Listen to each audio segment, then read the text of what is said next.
Good evening everyone, welcome to a Fireside Chat. It's good to have a Fireside Chat again.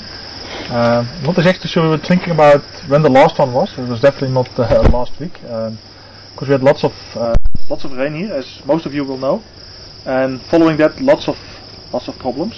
So it's been an interesting week, a challenging week, but I think we're almost on top again. So that means that we're broadcasting live, game drives, water holes, Fireside Chat even. So I think we did a good job this week, everybody. I missed part of it in the beginning, which was it's interesting always.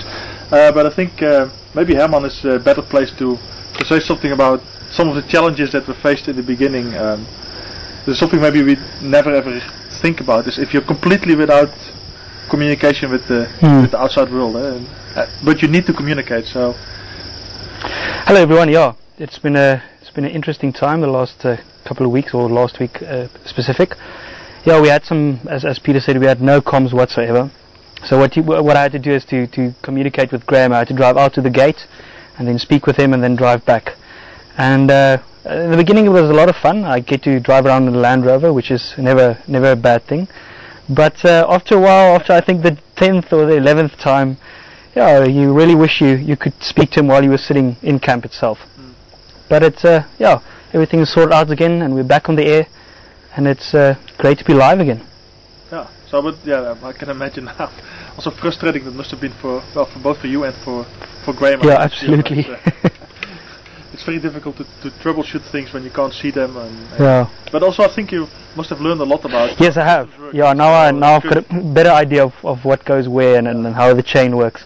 So I've definitely learned a lot, and yeah, it's been an interesting experience, like most things here out in the bush.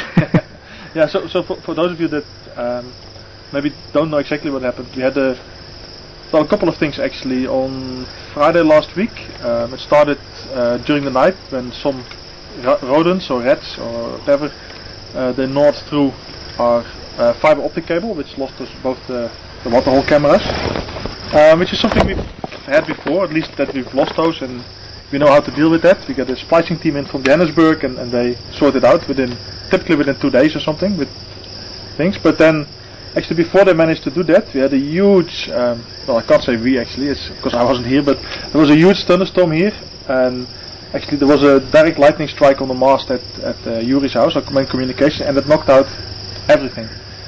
Internet, cell phone, normal phones, yeah, what else do we have? Other internet lines.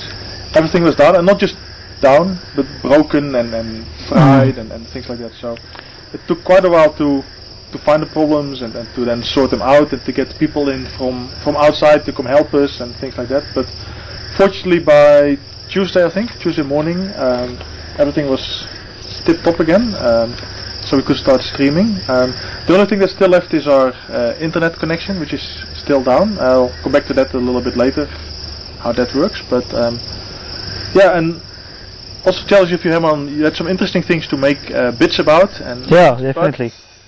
Same problem. Yeah, I can't get them out.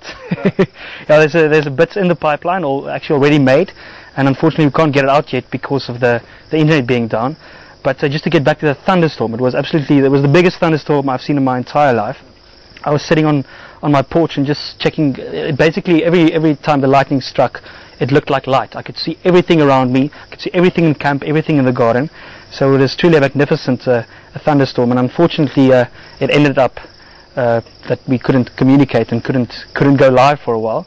But just the bigness of the thunderstorm was just amazing. Yeah, the bits, I did actually a bit about all the rainfall we got, and got 95 millimeters the one evening, that evening when we had the big thunderstorm as well. So that will get out as soon as we're back online, as soon as the internet is back up. So yeah, that's basically the week. Yeah. Okay. So last week was interesting, challenging wise. Next week is going to be fascinating and exciting for a couple of other reasons. But I'll just maybe speak a little bit more about our internet challenges while Herman, you switch with, I think Simon was going to come to you, so then we can just do that at the same time. The reason that our internet is not back yet, it's not for lack of trying, not from our side, also from our internet suppliers, but what happens on the internet from here, it doesn't go directly to Hoedspruit or even to Pretoria, but it goes through a mountain called Mariepskop, and from there a lot of signals are relayed with a big mast. I think it's an 85 or anything, the mast on top of that. And from there then it is broadcast all over the world, and or South Africa and some other places, and it goes on the internet. But as we had thunderstorms here, if you can imagine, if you're on top of a mountain with a big high mast, well, that's something lightning really likes. So they also had their issues, and they've been trying to sort that out, but their problem is not so much that they can't repair their things. Their problem is that they can't get up the mountain. There's been so much rain that the complete access road on the mountain has been flushed away. It's just still rocks lying there, but it's been impossible for any vehicle to get up there, to the point that they actually seriously considered renting a helicopter and flying up there. But also the weather this week wasn't conducive. There was too much clouds, there was wind, so that also didn't work. But yeah, hopefully tomorrow, we have had a couple of nice days without too much rain now. Then the water will have subsided, and they will be able to basically to make a little bridge over some places that the roads has been washed away, and then get up the mountain and then fix our internet. So hopefully that will be sorted out soon. We've got also some cavalry coming in regard to that. That's a bit of a surprise guest. We'll also pop in at the end of the Fireside Chat.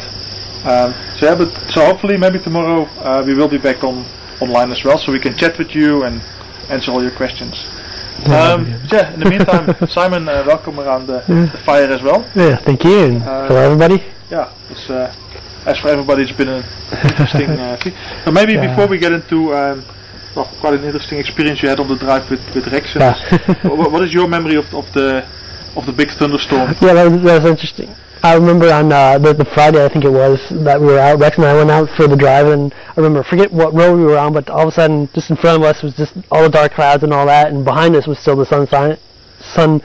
So what we did was we turned around and started heading back towards it, but then we just all of a sudden got caught in the downpour a little bit, and so we're rushing back to camp, and then as we're getting we looked off towards quarantine when we were almost at the water hole, and just more clouds on that side, and so we got back in time just before it started to really pour again, and so that was great. And so I hopped into the final control, and that was also when the cameras were down for a little bit, so I just popped on the final control camera, and actually the game drive camera that we normally use, and it was pointing it out the window, and it was just two woodland kingfishers actually landed on a branch right outside, and I was zooming in on them, and then we had, I think, the lightning strike that actually got the tower, because all of a sudden just like bright light, as Herman explained, and just like a loud crack, and then sure enough look over just a little bit later, and everything was down and attempting to stream to primary, and found out later on, the lightning actually did strike the tower.